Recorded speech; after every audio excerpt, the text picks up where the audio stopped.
gimtadienį bus gruodžio 2 ir jūs privalo kiekvieną savo temą parašyti straipsnį. Supratot? Taip.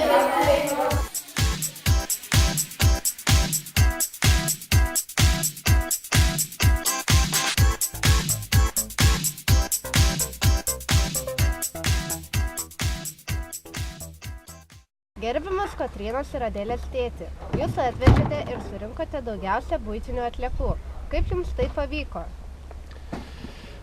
Kas ieško, tas randa.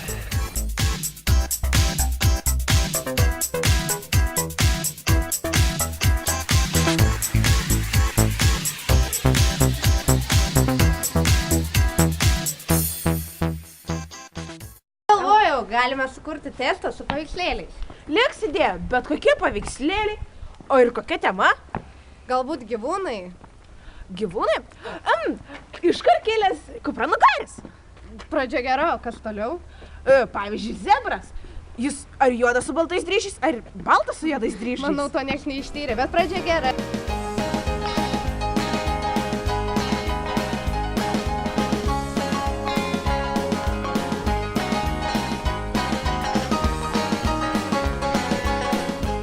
Lapkričio ir gruodžio mėnesį pasakų mėnuo. Kas ta pasaka? Nežinau. Jau žinau pašatą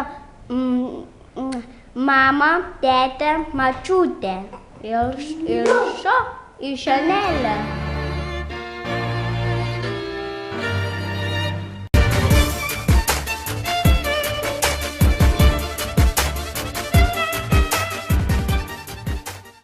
Šaunuoliai mūsų berniukai.